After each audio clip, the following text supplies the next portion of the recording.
Hey guys, my name is Resh, and today in this crazy amazing video, you're going to learn about the difference between investing versus trading. See, in my journey, I've met a lot of investors and I've also met a lot of trainers. I've had the pleasure of being mentored by Mary Buffett herself, who is the former daughter-in-law of Warren Buffett. So I've spent a lot of time with a lot of really good investors.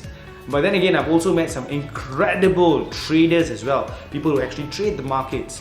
And you know, for me, in my personal investing philosophy, I incorporate the best of both worlds. You know, I'm an investor at heart, but I also do trading, right, in stocks and options primarily. So today I'm going to go through the differences and what you should choose for your own investment style.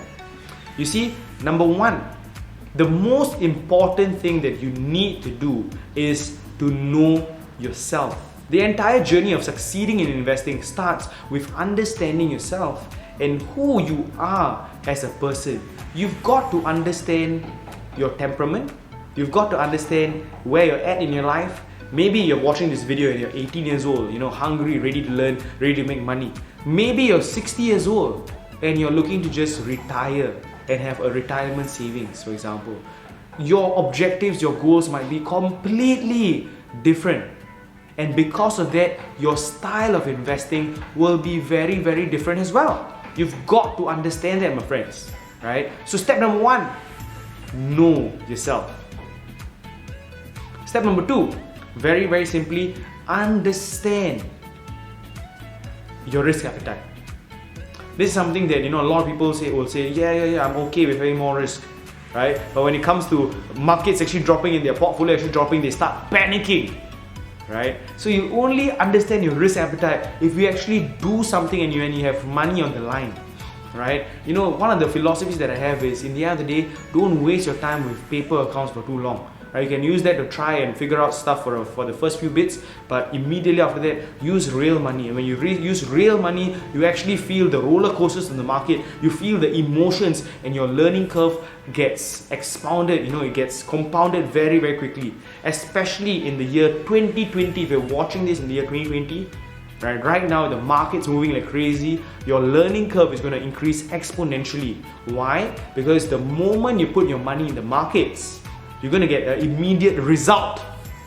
A result can be a positive result, it can be a negative result, but ultimately results are results. Right? And right now is the best time for you to actually start, because you will get results. Right? So step number two, know yourself. Step number two, very simply, attempt and try. Right? Go out and try investing, try trading, for example. What is the difference? Let me explain to you.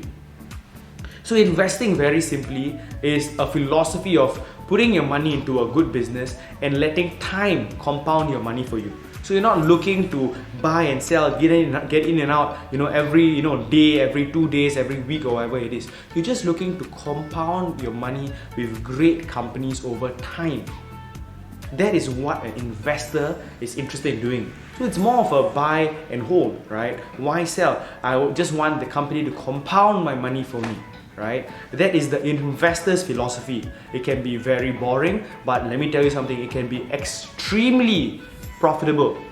Where does the investor spend his time? An investor, a true investor, spends his time reading reports, reading up about different companies. 90% of his time is spent reading and digesting and growing his conviction in certain companies. That's where the investor's time is spent.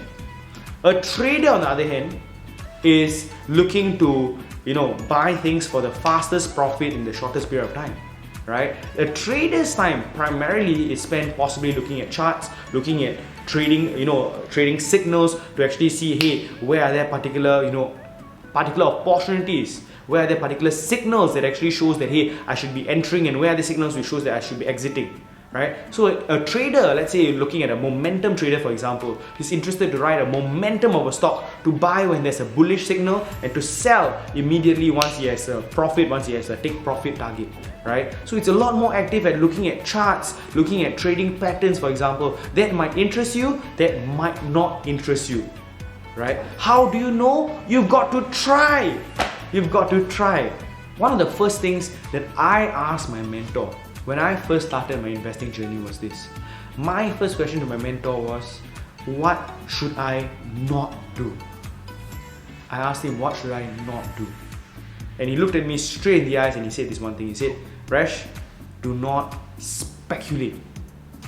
Do not speculate, right? Why did I ask him this question? It's because I know that the best lessons are learned from failures, right? Find where a man has fell and avoid that, right? Like, Charlie Munger said this great quote, if I knew where I was going to die, I'll avoid going to that place. Essentially, and that's a philosophy for life and investing and trading. I do not speculate in the markets. Whether it's investing or trading, there must be a objective, there must be a reason why you're doing it. If it's just for a simple reason of speculation, then you're not going to succeed over the long run. Is it possible to succeed in investing and trading? The answer is yes. Whether you choose to be an investor or whether you choose to be a trader, you can succeed. Right? I never like to say that, hey, one is better than the other. Why? Because risk ultimately comes from not knowing what you're doing. If you do not know what you're doing in investing, you will lose money. If you do not know what you're doing in trading, then you will also lose money. You've got to understand that. So ultimately, the most important rule is to find a mentor to actually learn and understand your risk. See, I'm going to talk to you all about verified actual track records. You don't trust your guy sitting down on the side of the road saying he's a trader. Come on now, right? Be real. Talk to people who are managing billions of dollars, alright? So let me talk to you about, two absolutely amazing investors. So two of the greatest investors who I want to introduce you to. Number one, his name is Warren Buffett. Right? Warren Buffett is an absolutely amazing investor. He's worth over $90 billion as of today. And hey, he started when he was 11 years old, right? He started his entire investing journey. He's made billions of dollars. And very, very simply, his philosophy is to buy and hold good, solid companies and to keep them for life, right? That's his philosophy. Right? And he succeeded tremendously. Another great investor that I want you to know of, who I've learned from tremendously, his name is Peter Lynch. And Peter Lynch made his name really, really famous by this principle of growth investing. He loves investing in growth stocks which have tremendous potential to grow. He was the one who actually formulated this formula called the PEG ratio, and he achieved a stunning return of, I think, over 29% compounded year over year. Right? Absolutely amazing results. And I highly recommend that you study both of them. Right? Who are some of the most famous traders that you know of who are multi-billionaires? To be honest, not too many, right? Again, that's the truth, right? So let me name you two, right? Two of the guys who are very, very famous. Number one, Jesse Livermore, right? So Jesse Livermore is one of the most famous traders in the world. You've got to know him if you're into the trading world, right? Jesse Livermore, check him out. He was very, very, very famous for many different feats they actually achieved, making millions of dollars, right, in a very short period of time, right? Unfortunately, at the end of his life, he actually took his own life, right? So God bless his soul. That's Jesse Livermore. Another fantastic trader that you should learn from and you should go and follow is Paul Tudor Jones, right? So Paul Tudor Jones is personally mentored by Tony Robbins himself. Absolutely amazing trader.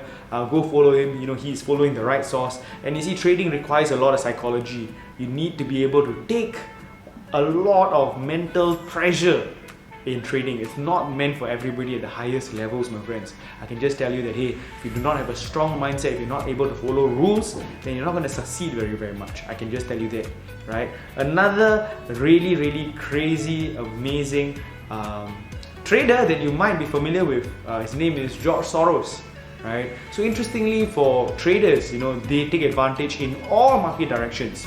They short companies, they short currencies, they can long, they'll do whatever it takes, right, to just earn the buck, right? So, with investors, it's more of a buy and hold. You are hoping and, very simply, you are betting on a company's performing well over the long run.